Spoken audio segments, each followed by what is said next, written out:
నమస్తే అండి, నా పేరు చొల్లేటి మహేష్ బాబు. మన V3 న్యూస్ ఛానల్ స్టూడియోకి ఇంటర్మీడియట్ విద్యారంగం, దానిలో ఉన్న సాధక బాధకాలు, లోపాల గురించి, దాంట్లో పడుతున్న విద్యార్థుల అవస్థల గురించి, ఏదైతే దాంట్లో జరుగుతూ ఉందో దాని గురించి మనతో డిస్కస్ చేయడానికి మన V3 న్యూస్ ఛానల్ స్టూడియోకి మన మురళీ మనోహర్ గారు వచ్చారు. మన మురళీ మనోహర్ గారు వచ్చేసి NCERT మెంబర్గా తను గత 3 సంవత్సరాలుగా పనిచేస్తూ ఉన్నారు. అలాగే తను తెలంగాణ లెక్చరర్స్ ఫోరం ఫౌండర్ ప్రెసిడెంట్గా కూడా ఉన్నారు. తను మనతో పాటు సుధాకర్ గారు తెలంగాణ లెక్చరర్స్ ఫోరం స్టేట్ సెక్రటరీగా కూడా పనిచేస్తూ ఉన్నారు. నమస్తే సార్. సార్, మీరు మన మురళీ మనోహర్ గారు ఒక మన ఫేమస్ అని అనుకోండి, ఏమన్నానండి, ABVP ఒక మంచి నైతిక విలువలు కలిగిన విద్యార్థి సంస్థ. అటువంటి సంస్థకు మీరు నేషనల్ ప్రెసిడెంట్గా 2 సంవత్సరాల పాటు 2012 నుంచి 2014 వరకు బాధ్యతలు నిర్వహించినారు. అంటే ఒక విద్యార్థి సంఘము నేషనల్ ప్రెసిడెంట్గా నిర్వహించినంటే మీకు విద్యారంగం మీద మంచి అవగాహన ఉంటుంది, ఖచ్చితంగా ఉండి తీరాల్సిందే. దాంతోపాటు ఒక తెలంగాణ లెక్చరర్స్ ఫోరం అని ఒక లెక్చరర్స్ ఫోరాన్ని మీరు ఏర్పాటు చేసినారు. దీని ద్వారా మీ గురించి కొద్దిగా వివరాలు చెప్తారు ఏమన్నా? నమస్తే. ముఖ్యంగా ఈరోజు ఇంటర్మీడియట్ విద్యా వ్యవస్థ మంచి చెడు విషయాలు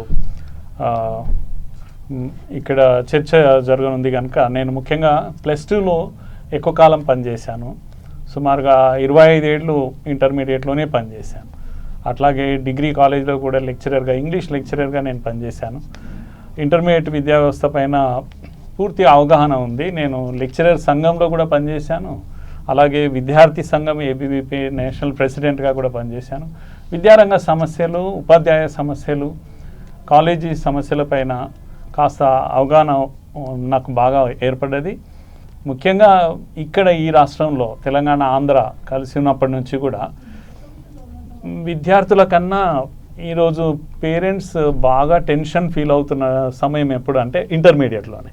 +2కు విద్యార్థి పిల్లోడు +2కి వచ్చాక అమ్మా నాన్నలు చాలా ప్రెషర్లో ఉన్నారు, పిల్లలు ప్రెషర్లోనే ఉన్నారు, టీచర్స్ కూడా ప్రెషర్లో ఉన్నారు. అసలు ఇన్ని 20-30 ఏళ్ళు కావస్తున్నప్పటికీ కూడా ఇంటర్మీడియట్ విద్యా వ్యవస్థ విషయంలో అందరూ ఒత్తిడిలో ఉన్నారు. కానీ ఈ ఒత్తిడి నుంచి బయటపడేటువంటి ప్రయత్నాలు ఎటువంటివి జరగలేదు. శాస్త్రీయ పద్ధతిలో ముఖ్యంగా ఉపాధ్యాయుల దగ్గర చాలా పరిష్కార మార్గాలు ఉన్నాయి, విద్యావేత్తల దగ్గర ఉన్నాయి.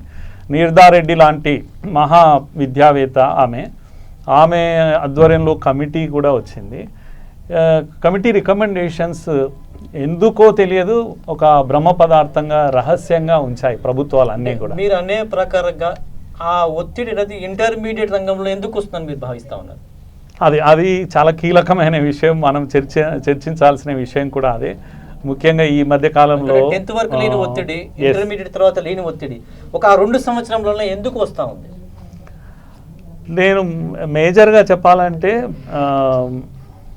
విద్య వ్యాపారస్తుల చేతిలోకి వెళ్ళిపోయింది. పేరెంట్స్ యొక్క కోరికలు చాలా ఎక్కువగా ఉన్నాయి. పేరెంట్స్ అందరూ కూడా ఏం కోరుకుంటున్నారు, మావాడు డాక్టర్ కావాలి, మావాడు ఇంజనీర్ కావాలి. ఇంజనీర్ మామూలు ఇంజనీర్ కాదు, IIT NITలోకి వెళ్ళాలి. ఇది అందరి గోల్ ఇదే అవుతుంది. కనుక ఉదాహరణకు మనకు ఈ తెలంగాణలోనే 8 నుంచి 9 లక్షల మంది విద్యార్థులు ప్రతి ఏటా ఇంటర్మీడియట్లో చదువుతున్నారు. అసలు మొత్తం దేశం అంతా కలిపి కూడా 10 లక్షలు లేవు కదా IIT సీట్లన్నీ కూడా. మరి దేశంలో అందరికీ కావాలి ఈ సీట్లు కదా, మన విద్యార్థులకే 9 లక్షల మందికి సీట్లు ఇస్తారా?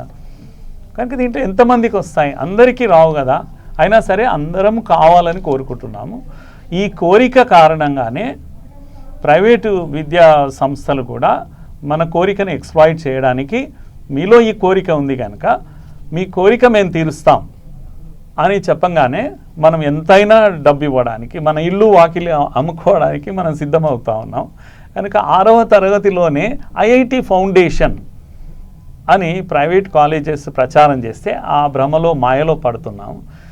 ఇక్కడనే ఈ యొక్క పద్మ వ్యూహంలో విద్యార్థి ప్రవేశిస్తూ ఉన్నాడు. ఇంటర్మీడియట్ అనే విద్య ఒక పద్మ వ్యూహం లాంటిది.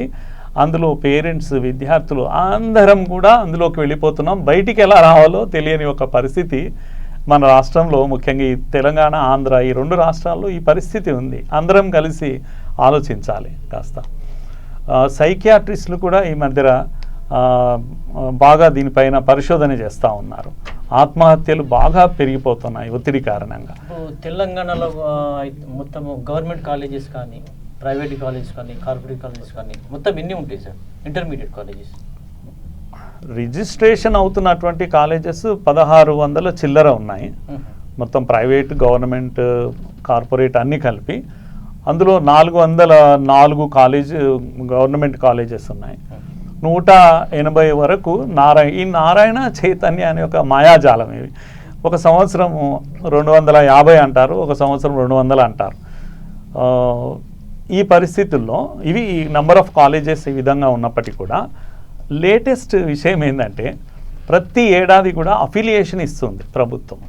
అఫిలియేషన్ ఇచ్చాకే అడ్మిషన్స్ ప్రారంభం కావాలి నాకు తెలిసి. మరి ఇప్పటి వరకు నాకు తెలిసి ఏంటంటే ఈ 1700 ప్రైవేట్ కాలేజెస్లో 400 కాలేజెస్ కూడా ఇంకా అఫిలియేషన్ కాలేదు. మనం జూలై అయిపోతుంది, ఇప్పుడు అడ్మిషన్స్ అయిపోయినాయి, క్లాసెస్ స్టార్ట్ అయినాయి, కానీ ఇంకా 400 కాలేజెస్ కూడా మాత్రమే అఫిలియేషన్ తీసుకున్నాయి.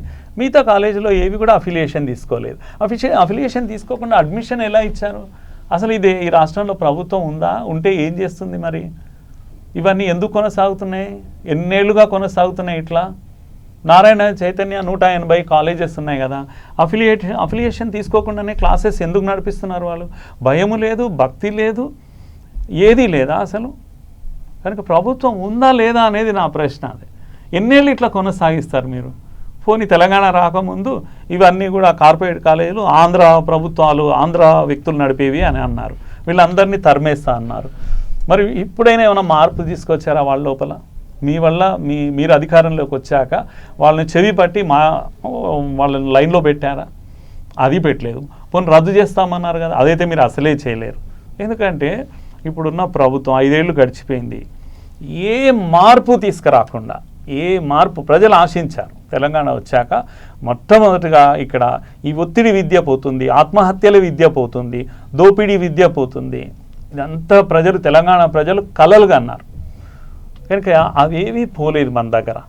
ముఖ్యంగా నా మనవి ఏంటంటే తెలంగాణ ప్రజలకు, తల్లిదండ్రులకు నా మనవి ఏంటంటే ఈ కాలేజెస్లో పాఠం చెప్పే టీచర్స్ ఎవరు అని నా ప్రశ్న. వాళ్ళ గురించి ఎప్పుడైనా మీరు ఆలోచించారా అని. వాళ్ళు మన తెలంగాణ వాళ్ళే కదా, మరి వాళ్ళ జీతం ఎంత ఇస్తున్నారు? ఈ కార్పొరేట్ కాలేజీలో పనిచేసే లెక్చరర్స్కు వాళ్ళకి జీతం ఇవ్వడం లేదు. మీరు ఇచ్చే డబ్బులు 1,50,000 వరకు ఇస్తున్నారు ఒక్కొక్క విద్యార్థికి. 1,50,000 దోపిడీ ఒక్కొక్క విద్యార్థి దగ్గర జరుగుతూ ఉంది కదా. ఒక్క టీచర్కు మీరు ఆశ్చర్యపోతారు, 8,000 ఇచ్చి వెట్టి చాకిరీ జరుగుతా. ఒకసారి నేను లేబర్ కమిషనర్ నయీం గారితో నేను కూడా మాట్లాడాను ఒకసారి. ఆయన ఏమంటారంటే ఇది మీరు వైట్ కాలర్ కిందికి వస్తారట కదా, ఈ లేబర్ యాక్ట్ కిందికి కూడా రారట. అటు కాకుండా ఇటు కాకుండా పోయేసరికల్లా వీళ్ళు బాధ మా త్రిశంకు స్వర్గంలో ఉన్నారేమో అనిపిస్తుంది. మేము కూడా ఒకసారి లేబర్ డిపార్ట్మెంట్కి వెళ్ళి లెటర్ ఇచ్చాం కమిషనర్ గారిని కలిసి. ఓకే, వాళ్ళు ఏమంటారంటే మీరు ఇటు లేబర్ కిందికి రారు, అటు వైట్ కలర్ కిందికి రారు, మీరు సపరేట్ జియో తెప్పించుకోవాలి దీని గురించి ఎడ్యుకేషన్ మినిస్టర్ని కలిసి మీరు ప్రభుత్వం మీద ఒత్తిడి తీసుకొస్తే ఆ జియో వస్తుంది, అప్పుడు మాత్రం మేము ఏమైనా చర్య తీసుకోగలుగుతాం, కానీ అప్పుడు వరకు మాకు ఎటువంటి రైట్స్ లేవు. సో మీరు వెళ్తే హైయర్ ఎడ్యుకేషన్ డిపార్ట్మెంట్ వెళ్ళినా ఇక్కడికి వచ్చినా ఎక్కడ మీకు సొల్యూషన్ లేదు. ఓన్లీ గవర్నమెంట్ మీద ఒత్తిడి తెస్తే మాత్రమే వాళ్ళు జియో రిలీజ్ చేస్తేనే మేము ఏమైనా చేయగలుగుతాం అని చెప్పి. ప్రైవేట్ లెక్చరర్స్ గురించి పోరాటం చేసే సంఘాలు ఎన్ని ఉంటాయి సార్ ఇప్పటి వరకు హైదరాబాద్లో మట్టికి చూసుకుంటే ఒక 18 సంఘాల వరకు ఉన్నాయి. ఏ సంఘమైనా కూడా ఏంటంటే ఈ సంఘాలు కూడా ఎందుకు పుట్టుకొచ్చినాయంటే ఒక సంఘం గట్టిగా కొట్లాడుతుంటే వాళ్ళని ఎలా నిర్వీర్యం చేయాలని అర్థం కాక కొత్త కొత్త సంఘాలనే పుట్టుకొచ్చాయి. ఇది కూడా కార్పొరేట్ సృష్టిస్తున్న ఒక మాయాజాలం తప్ప ఏది లేదు. ఎవరు కూడా ఇన్ని సమస్యలున్నా ఇన్ని సంఘాలు ఉన్నా కూడా ఏ సంఘం కూడా కొట్లాడే పరిస్థితులు లేకుంటుంది. అంటే ఇవన్నీ కార్పొరేట్ సంస్థలు సృష్టించిన సంస్థలే అంటారు అంతే. అదే అర్థం అవుతుంది కదా. ఇప్పుడు ఏ సమస్య గురించి కూడా ముందుకు రావట్లేదు. మొన్న టీఎల్ఎఫ్ తరఫున 45 రోజులు ధర్నా చేసాం. ఏ సంఘం కూడా మాకు మద్దతుగా ముందుకు వచ్చి చేయలేదు కదా. మేమే రోడ్డు మీదకి వెళ్ళాము, 45 రోజులు చేసాము, మహాధర్నాలు చేసాం, 4 మహాధర్నా. 400 మంది లెక్చరర్స్ ఉన్నప్పుడు కూడా ఒక సంఘం ముందుకు రాలేదంటే ఆ ఉండి ఏం లాభం? ఇంకొకటి సార్, ఇప్పుడు అఫిలియేషన్ లేని కాలేజెస్ ఉన్నాయన్నారు కదా, అప్రాక్సిమేట్ మీరు గుర్తించిన ఒక లెక్చరర్స్ యూనియన్గా గుర్తించిన కాలేజెస్ ఎన్ని ఉన్నాయని మీరు భావిస్తున్నారు? ప్రజెంట్ అఫిలియేషన్ లేకుండా ఇంకా నడుస్తూ ఉన్నాయి, గుర్తింపు లేని. ఎన్ని ఉంటాయి సార్ మీ లెక్క ప్రకారం? ఇప్పుడు చెప్పాను 400 వాటికి అఫిలియేషన్ వచ్చినాయి. 1600 400 కాలేజెస్కి మాత్రమే ప్రభుత్వం అఫిలియేషన్ ఇచ్చింది అఫీషియల్గా. మిగతా వాటికి వేటికి అఫిలియేషన్ లేదు. అఫిలియేషన్ కాకుండా గుర్తింపు లేనివి అకాడమీ పేరు మీద నడిచే సంస్థలు చాలా ఉన్నాయి ఈ రాష్ట్రంలో. కార్పొరేట్ కాలేజీలు 180లో 80 కాలేజెస్కు ఏ గుర్తింపు లేదు ఈరోజు. 80 కాలేజెస్లు తెలంగాణలో నడుస్తున్నాయి. తెలంగాణ ఓన్లీ తెలంగాణ గురించి నేను మాట్లాడుతున్నా. 80 కాలేజెస్ గుర్తింపు లేకుండా మరి విద్యార్థి సంఘాలు ఏం చేయట్లేదు, వాటిని ఎవరు అడగట్లేదు. అసలు విద్యార్థి సంఘాలకు నాలెడ్జ్ లేదు, వాళ్ళకి ఏ కాలేజ్ గుర్తింపు ఉంది. కొన్ని విద్యార్థి సంఘాలు ఫైట్ చేస్తున్నాయి, ఫైట్ చేసే వాళ్ళపైన కేసులు నడుస్తున్నాయి. ఒకటి క్లియర్ ఏంటంటే విద్యార్థి సంఘాలైనా లెక్చరర్స్ సంఘాలైనా మీడియా అయినా అందరం కూడా ఎక్కడో ఒక ధర మన ఎవరి బలహీనతలు వాళ్ళకు ఉన్నాయి. ఈ బలహీనతల కారణంగా మీడియా అయితే అడ్వర్టైజ్మెంట్ కావాలి, విద్యార్థి సంఘాలు అయితే డబ్బులు కావాలి, టీచర్ సంఘాలు అంతే డబ్బుకు అందరూ లొంగిపోతా ఉన్నారు. అందుకే నేను ఎప్పుడు అంటుంటా విద్యార్థి సంఘాలు ఎవరిపైన కేసులు ఉన్నాయో వాళ్ళు నిజాయితీగా ఉన్నట్టు లెక్క. ఫైట్ చేస్తున్నామని చెప్పే చాలామంది పైన కేసులు లేవు, అంటే డబ్బులు తీసుకొని మాయమయ్యే సంఘాలు కూడా చాలా ఉన్నాయి. అంటే ఏబీవీపీ ఎస్ఎఫ్ఐ లాంటి కొన్ని సంఘాలు ఉన్నాయండి. కొన్ని సంఘాలు మీకు ఏమైనా సపోర్ట్ చేస్తూ ఉన్నాయా? టీఎల్ఎఫ్ లాంటి వాళ్ళకి కానీ ఏమైనా సపోర్ట్ చేస్తూ ఉన్నాయా సంఘాలు? ఏమన్నా ఇష్యూ బేస్డ్గా సపోర్ట్ చేస్తూ ఉన్నారు. కొన్నిసార్లు మేము కూడా మ్యూచువల్గా కలిసి ఏమైనా కార్యక్రమాలు ఏమైనా చేస్తా ఉన్నారా? ఇప్పటి వరకు అటువంటి విద్యార్థి సంఘాలతో కలిపి అయితే చేయలేదు. అయితే విద్యార్థి సంఘాలు కూడా టీచర్ల సమస్యలు మా సమస్యలు అని అనుకోవడం లేదు. ఇక్కడ ఈ ప్రైవేట్ కాలేజెస్లో ముఖ్యంగా కార్పొరేట్ కాలేజెస్లో ఉండే లెక్చరర్స్కు చాలా సమస్యలు ఉన్నాయి. ఈ సమస్యలు మా సమస్యలు కాదు అని అనుకోవడం వల్లనే ప్రాబ్లం వస్తుంది. మేము కూడా విద్యార్థుల సమస్యలు మా సమస్యలుగా అనుకోకపోవడం వల్ల కూడా ఇద్దరు కలిసి పనిచేసేటువంటి, మీరు వచ్చేసి ఇది లెక్చరర్స్ సమస్యలు మా సమస్యలు, వాళ్ళు వచ్చేసి విద్యార్థుల సమస్యలు మా సమస్యలు, ఇద్దరు కలిస్తే మా సమస్యలు. ఇంకోటి ఏమవుతుందంటే మేము లెక్చరర్స్ అయ్యేసరికి పిల్లల్ని ఆ రకంగా మోటివేట్ చేసే ఉద్దేశం లేదు.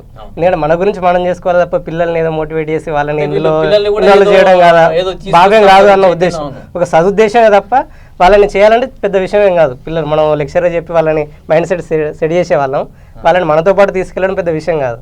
కాకపోతే ఏంటంటే అది మంచి పద్ధతి కాదని చెప్పి.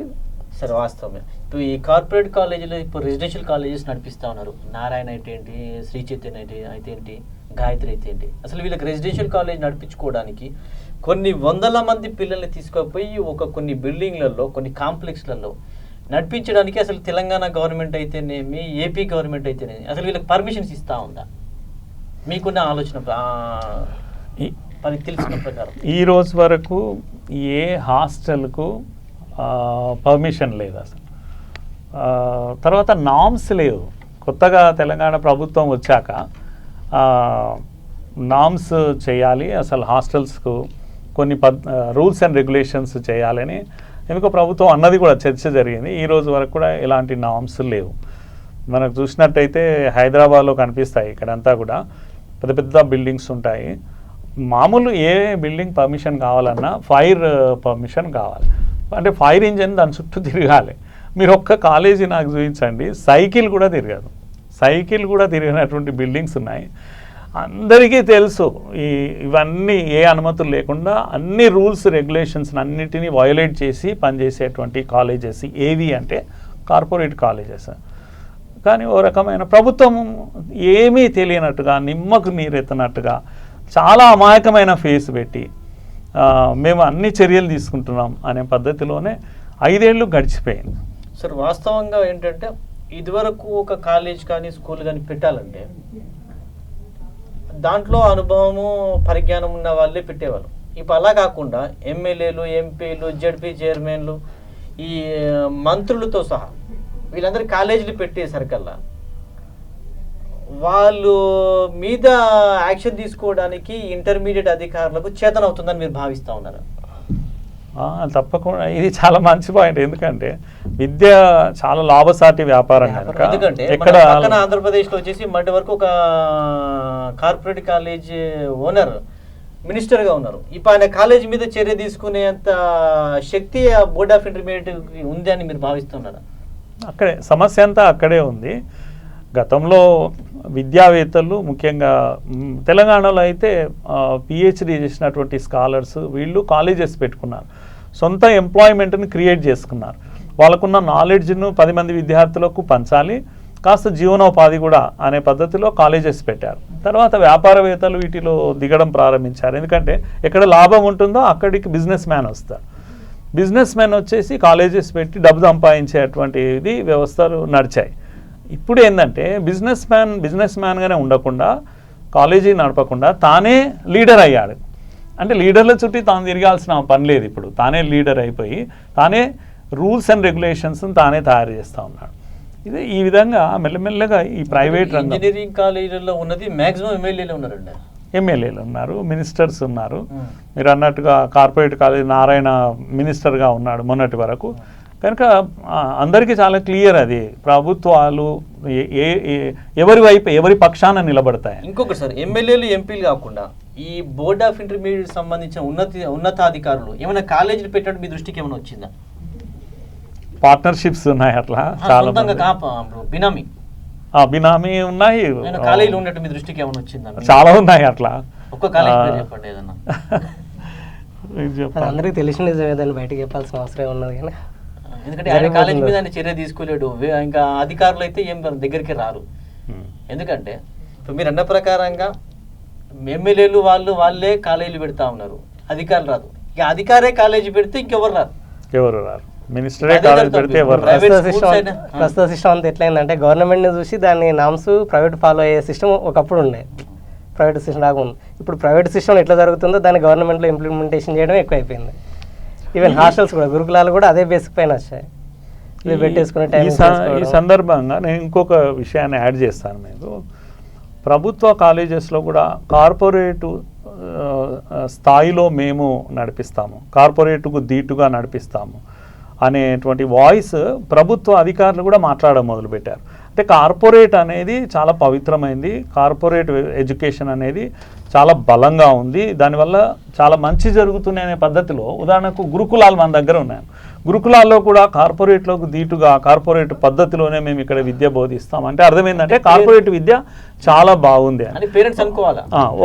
ఒక ప్రైవేట్ కాలేజ్ యజమాని నాతో ఓ రోజు మాట్లాడుతూ ఏదో గొడవ గురించి చెప్పేసి నేనైతే కార్పొరేట్ కాదు కదా, ఈ విద్యార్థి సంఘాలు నన్ను వేధించాల్సిన పని లేదు అంటే, మీరు కార్పొరేట్ కాదని ఎందుకు అంటున్నారు అన్నాను.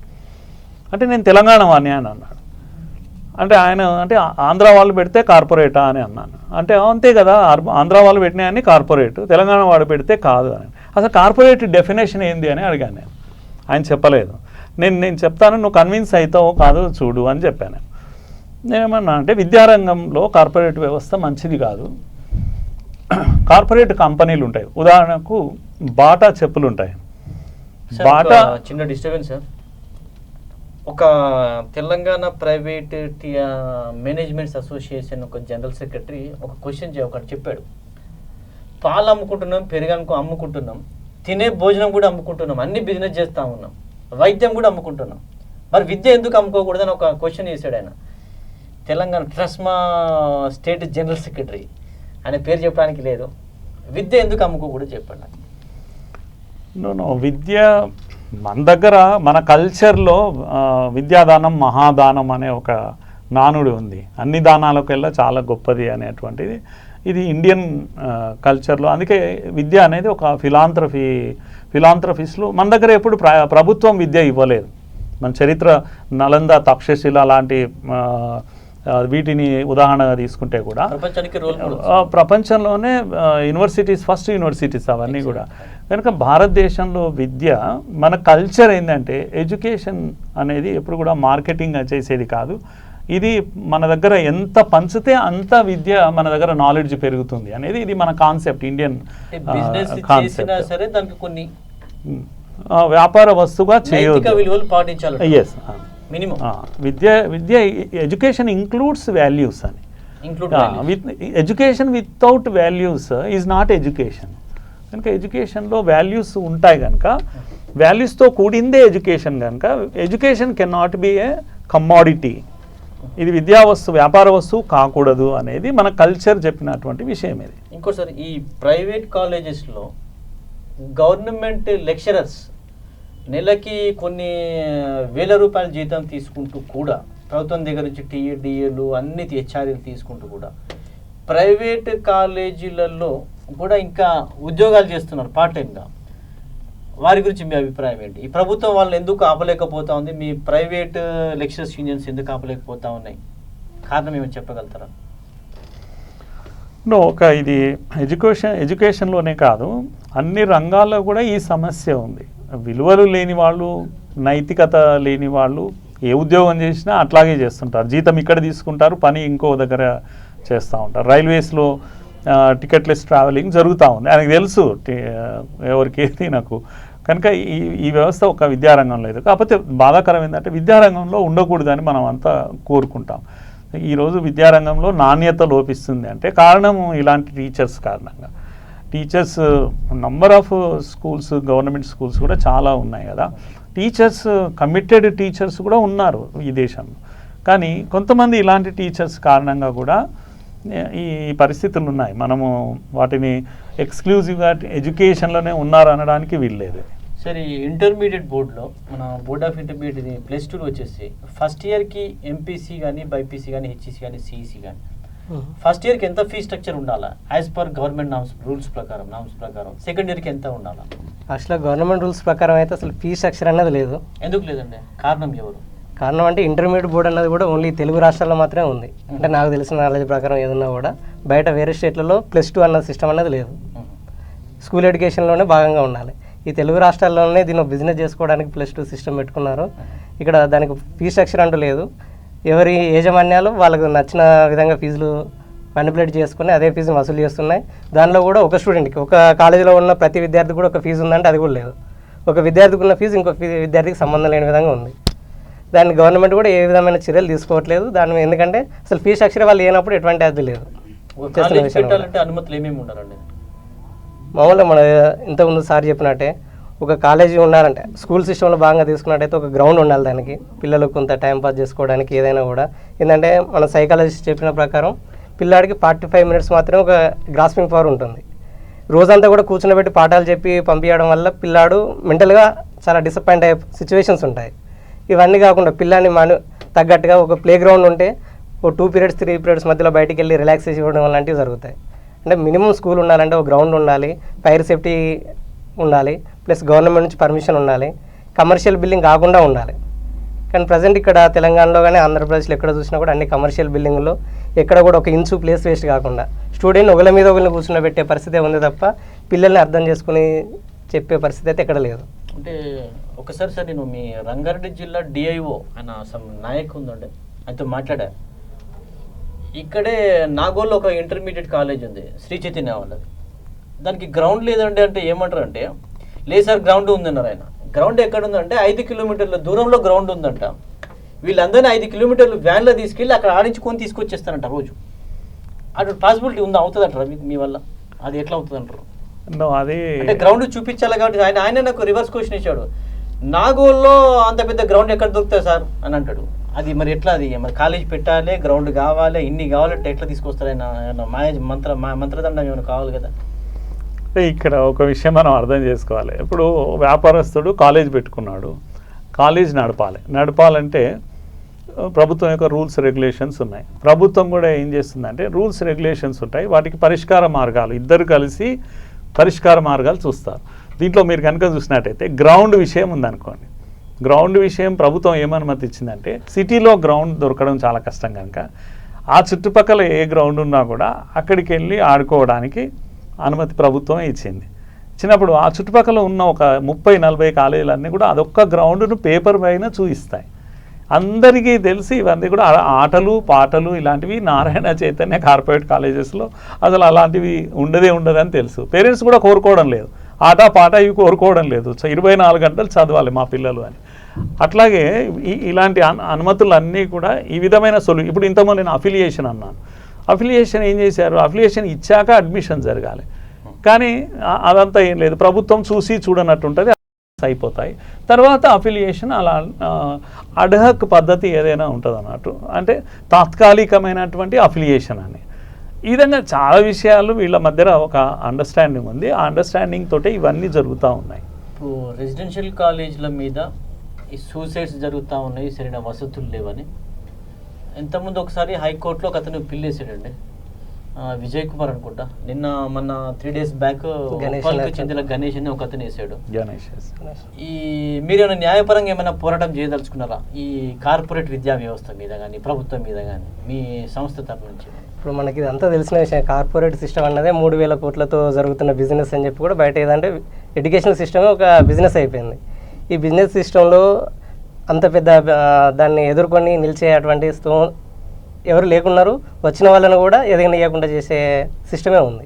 ఇటువంటి టైంలో దాన్ని కొట్లాడి చేసే అంత ప్రయత్నాలు జరుగుతున్నాయి కానీ సక్సెస్ కావట్లేదు. మన బోర్డ్ ఆఫ్ ఇంటర్మీడియట్ రిజల్ట్స్లో తప్పిదాలలో మొన్న అకాడమీ ఇయర్లో సూసైడ్ చేసుకున్న వాళ్ళు ఎంతమంది ఉన్నారండి? మొన్న వాళ్ళకి కాంపెన్సేషన్ ఏమన్నా గవర్నమెంట్ పే చేసి 27 మంది సూసైడ్ చేశారు. జగమంతా తెలిసిపోయింది. ఎటువంటి కంపెన్సేషన్ ప్రభుత్వం ఇవ్వలేదు. చాలా దారుణం ఏంటంటే దీనిపైన అనేక రాజకీయ పార్టీలు ఉద్యమం చేశాయి, విద్యార్థి సంఘాలు ఉద్యమాలు చేశాయి. చాలా బాధ కలిగించే విషయం ఏంటంటే ఈ ప్రభుత్వం మినిమం కూడా స్పందించకపోవడం, మినిమం కూడా బయటకు వచ్చి కనీసం అయ్యో ఈ పిల్లలు మన పిల్లలు కదా చనిపోయారు, మేము చేసిన తప్పిదాల కారణంగా చనిపోయారు, మేము ఇచ్చిన మార్క్ షీట్స్ కారణంగా పిల్లలు చనిపోయారు, ఓదార్చాలి కనీసం పేరెంట్స్. చాలా ఎడ్యుకేషన్ మినిస్టర్ కానీ ముఖ్యమంత్రి కానీ మీడియా ముందుకు వచ్చి లేకపోతే ఆ తల్లిదండ్రులను పరామర్శించి ఇంటికి వెళ్ళి పరామర్శించి ఓదార్చేటువంటి చిన్న పని కూడా ఇంత కఠినంగా ఈ ప్రభుత్వం వ్యవహరించింది. ఇది చాలా దారుణం. ఉద్యమాన్ని ఉక్కుపాదలతో అంచేసింది కంప్లీట్గా. అన్ని సంఘాలు దీనిపైన పోరాటం చేశాయి. చాలా అన్యాయం ఇది. ఇంకొకటి సార్, ఈ కార్పొరేట్ కాలేజెస్ కానీ ప్రైవేట్ కాలేజెస్ కానీ కొత్త ఈ మన ఆకర్షణీయమైన పేర్లు పెట్టి JIPMER, China batch, MBBS, NEET, ఇంకా ఏదైతే ఉన్నాయో ఇవన్నీ పెడతా ఉన్నారు. వీటన్నిటికీ గవర్నమెంట్ పర్మిషన్ ఉందా? ఇవి వీళ్ళకు ఒక అన్నిటికీ పరిష్కార మార్గాలు వెతికారు. ఇంతకుముందు చెప్పాను, వీళ్ళిద్దరి మధ్య ఒక అండర్స్టాండింగ్ ఉంటుంది. ప్రభుత్వం మెయింటైన్ టైప్లో కాలేజెస్ని మెయింటైన్ చేస్తారు. దానికి సంబంధించిన మెయింటెనెన్స్ అంతా విద్యార్థుల మీద, పేరెంట్స్ మీద వేసేస్తున్నారు. ఇక దానికి సంబంధించి ఒక నర్సరీ పిల్లగానికి దగ్గర నుంచి కూడా వాడు ఐఐటీకి ప్రిపేర్ అవుతుంటాడు, జేఈకి ప్రిపేర్ అవుతుంటాడు, ఎంబీబీఏ, ఇవన్నీ పర్మిషన్ లేకుండా జరుగుతా ఉన్నాయి. గవర్నమెంట్ ఎందుకు పట్టించుకోవట్లేదంట? అండర్స్టాండింగే కారణము. ఈ అకాడమీ అనే ఒక పద్ధతి ఉంది కదా, వీటికి రూల్స్ రెగ్యులేషన్స్ లేవు. ఎడ్యుకేషనల్ ఇన్స్టిట్యూషన్స్ కాకుండా అకాడమీస్ పేరు మీద నడుస్తున్నాయి ఇవన్నీ. ఐఏఎస్ కోచింగ్ లేకపోతే ఇలాంటివన్నీ కూడా అకాడమీ అనే పేరు మీద మధ్య మార్గంగా ఇవన్నీ కూడా దొంగ మార్గాలు. ఒక మాటలో చెప్పాలంటే ప్రభుత్వం కూడా చూసి చూడనట్టు వ్యవహరించడం, వాళ్ళ మధ్యలో ఒక అండర్స్టాండింగ్ ఉంటుంది. కనుక ఇవన్నిటికీ కారణం ఏంటంటే మధ్యలో పేరెంట్స్ కోరికలు ఉన్నాయి కదా, వాటిని ఎక్స్ప్లాయిట్ చేయడానికి ఈ కోచింగ్ సెంటర్స్ కానీ లేకపోతే అకాడమీలు కానీ ఇవన్నీ దేశమంతా, ఇక్కడే కాదు దేశమంతా కూడా ఈ ప్రాబ్లం ఉంది. ఇప్పుడు నాకు అనిపిస్తున్నది రాబోయే రోజులలో కస్తూరి రంగన్ ఏదైతే new education policy, national education policy 2019 public డొమైన్లో పెట్టారు. మొన్న ఈ మధ్య కస్తూరి రంగన్ కమిటీ ప్రభుత్వానికి సమర్పించింది. నేను ఆశిస్తున్నాను ఏంటంటే ఈ కమిటీ యొక్క రిపోర్ట్ మన అదృష్టం బాగుండి కేంద్ర ప్రభుత్వం చొరవ తీసుకొని వీటిని కనుక ఇంప్లిమెంట్ చేయడం మొదలు పెడితే వీటిలో చాలా సమస్యలు పరిష్కారం అవుతాయి. విద్యారంగంలో ఒక విప్లవం వస్తుంది తప్పకుండా. కనుక నేను అది మాత్రం భవిష్యత్తులో దాని వైపు చూస్తూ ఉన్నాను. దానిపైన కూడా చర్చ జరిగితే బాగుంటుంది. మీడియా మిత్రులు దాంట్లో కూడా కొన్ని మార్పులు రావాలి. కనుక విద్యావేత్తలు అందరూ కూడా పాల్గొని అన్ని సమస్యలకు పరిష్కారం కనుగొనే ప్రయత్నం, ఒక పెద్ద శాస్త్రవేత్త కస్తూరి రంగన్ మనందరికీ తెలుసు, ఆ కమిటీ చాలా పెద్ద ఎక్సర్సైజ్ చేసింది. బహుశా అది కనుక అమల్లోకి వస్తే ఈ దేశం యొక్క విద్యారంగం అందరూ అసంతృప్తితో ఉన్నాం. ఏ టీచర్ కూడా, ఏ స్టూడెంట్ కూడా, ఏ పేరెంట్ కూడా nobody is happy with present education. Quality of education day by day it is degrading. మన దగ్గర ఇంటర్మీడియట్లో ఇన్ని సీట్లు వస్తున్నాయని చెప్తున్నారు కదా, వాళ్ళంతా కూడా బ్రైట్ స్టూడెంట్స్. నారాయణ అనే ఆయన పాఠం చెప్తే రాలేదు, చైతన్య ఆయన పేరు బిఎస్ రావు గారు పాఠం చెప్తే రాలేదు. కనుక వాళ్ళంతా బ్రైట్ స్టూడెంట్. వీళ్ళు పాఠం చెప్పకుండా వాళ్ళకే వస్తాయి సీట్లు. దేశంలో అత్యధికంగా సీట్లు తెచ్చేటువంటి పిల్లలు మన దగ్గర ఉన్నారు, బ్రైట్ స్టూడెంట్స్. కనుక ఈ కోచింగ్ సెంటర్స్ ఏవో సాధిస్తున్నాయనే భ్రమ నుంచి మనం అంతా బయటపడాల్సిన సమయం వచ్చింది. నేనైతే చాలా ఆశతో ఈ కస్తూరి రంగన్ యొక్క రిపోర్ట్ అమల్లోకి రావాలనే కోరుకుంటున్నాను.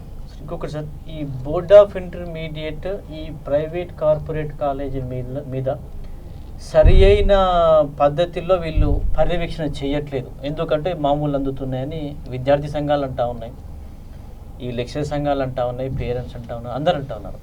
అటువంటప్పుడు ఇంతగానో మామూలు అందుతూ ఉంటే వాళ్ళ యొక్క ఆదాయాలు ఏ మేరకు పెరుగుతూ ఉన్నాయనే మీద ఏసీబీ వాళ్ళు నజర్ చేయాలి. వాళ్ళు ఒకసారి సంవత్సరానికి 2 సంవత్సరాలకు 5 సంవత్సరాలకు ఒకసారి వాళ్ళ మీద ఇన్స్పెక్షన్ చేయాలనేది ఈ మధ్య ఒక కొత్త డిమాండ్ వస్తూ ఉంది. అది మీరు ఏమైనా డిమాండ్ ఏమైనా చేయగలుగుతారా? ఈ +2లో బాగా డిమాండ్ ఉన్న పోస్ట్ ఒకటి ఉంది. 5 ఏళ్లకు ముందు వాళ్ళు ఈ పోస్టులకు వచ్చినప్పుడు ఉన్న ఆదాయాలు ఎంత, ఇప్పుడు వాళ్ళ ఆస్తులు ఎంత, అంతకుముందు ఆస్తులు ఎంత? ఇప్పుడు బోర్డ్ ఆఫ్ ఇంటర్మీడియట్లో కోట్ల రూపాయల ఆదాయాలు పెరుగుతున్నాయని బయట టాక్ వస్తూ ఉంది. దానికి మీరేమంటారు? ఏసీబీ నజర్ పెట్టాలంటారా, లేదంటారా? డబ్బు అక్రమ సంపాదన చేసేవాళ్ళు వీళ్ళే కాదు, దేశంలో చాలామంది ఉన్నారు. అందరూ బయటపడడం లేదు. కనుక ఏసీబీ దాడులతోటి అన్నీ బయటపడతాయనే అంత భ్రమలో మనం ఉండొద్దు. అసలు ఇంటర్మీడియట్ వ్యవస్థలో ఆర్ఐఓ అనే ఒక పోస్ట్ ఉంది. ఆర్ఐఓ కన్నా పెద్ద పోస్ట్ ఏంటంటే ఇంతకుముందు డివిఈఓ అని ఉంటుండే, ఇప్పుడు మారింది, అది పేరు మారింది. ఆయన జిల్లా అధికారి డివిఈఓ అనేట ఆయన. అన్ని కాలేజ్ గవర్నమెంట్ అండ్ ప్రైవేట్ రెండింటి మీద అధికారి ఆయన, కానీ ఓన్లీ ప్రైవేట్ మీద ఆధిపత్యం ఉండేది ఆర్ఐఓ. ఆర్ఐఓ కన్నా పెద్ద పోస్ట్ ఏంటంటే ఇంతకుముందు డివిఈఓ అని ఉంటుండే, ఇప్పుడు మారింది, అది పేరు మారింది. ఆయన జిల్లా అధికారి డివిఈఓ అనేట ఆయన. అన్ని కాలేజ్ గవర్నమెంట్ అండ్ ప్రైవేట్ రెండింటి మీద అధికారి ఆయన, కానీ ఓన్లీ ప్రైవేట్ మీద ఆధిపత్యం ఉండేది ఆర్ఐఓ. అయితే బాగా డిమాండ్ దేనికి ఉంటుందంటే ఆర్ఐఓకి ఉంటుంది. డివిఓ కావాలని ఎవరు కోరుకోరు, అంతకన్నా పెద్ద పదవి కానీ దాన్ని ఎవరు కోరుకోరు, ఎందుకంటే దాంట్లో ఆదాయం లేదు. ఆర్ఐఓ పోస్టుకు లక్షలు చెల్లించి ఆ పోస్టులోకి వచ్చేవాళ్ళు చాలామంది ఉన్నారు. వాళ్ళ వెనకాల మరి ఆస్తులు పాస్తులు ఎలా మారుతున్నాయి ఏందనేది దీని మీద ఒక పరిశోధన చేయాలి. కానీ ఐటీ డిపార్ట్మెంట్ ఉదాహరణకు నారాయణ చైతన్య గన్నీ బ్యాగ్స్ పెట్టి డబ్బులు కలెక్ట్ చేస్తారు. మరి వాళ్ళ ఐటీ ఎక్కడ బయటపడ్డది ఇంతవరకు? నారాయణ పైన ఐటీ దాడులు జరిగితే బయటికి వస్తాయా? బయటికి ఏం రావు. వాళ్ళకి తెలిసి ఈ డబ్బులు ఎక్కడ దాచాలి, ఎలా దాచాలి. రిసిట్ లేని డబ్బులు ఇవన్నీ కూడా, ఏ రసీదు లేని కలెక్షన్స్ జరుగుతూ ఉంటాయి. ఇంకొకసారి వీళ్ళు కాలేజెస్లో పిల్లలు ఫీజు పే చేస్తారు కదా, వాళ్ళకి ఆన్లైన్ రిసిప్ట్స్ ఇస్తారా? మామూలుగా ఎట్లా ఇస్తారు వీళ్ళు? ఇప్పుడు ఆన్లైన్ రిసిప్ట్ అంటే ఆన్లైన్ రిసిప్టే ఇస్తారు, కానీ అదేం గవర్నమెంట్ ఇచ్చిన అది కాదు కదా, కంప్యూటర్ రిసిప్టే ఇస్తారు. అదేంటంటే వాళ్ళ యజమాన్యం వాళ్ళు చేసుకున్న రిసిప్ట్ అది పెడతారు. వాళ్ళు ఇంత ఫీజు మీరు ఉంటే చేయండి, లేదంటే బంద్ చేయండి అని చెప్పి మాట్లాడతారు. ఆ రిసిప్ట్ పట్టుకొని మనం ఫైట్ చేయొచ్చు కదా. ఎవరితో ఫైట్ చేస్తారు? అంతా వాళ్ళే ఉన్నాక చేసేది ఏం లేదు కదా. ఇచ్చేది వాళ్ళే, తీసుకునేది వాళ్ళే, అంత వాళ్ళే, మధ్యలో మన వాళ్ళు ప్రేక్షక పాత్ర అంటారా? అంత ఏదన్నా కూడా. ఓకే, థ్యాంక్ యూ సార్, అమూల్యమైన సమయం మాకు ఇచ్చారు. Thank you very much. Thank you sir.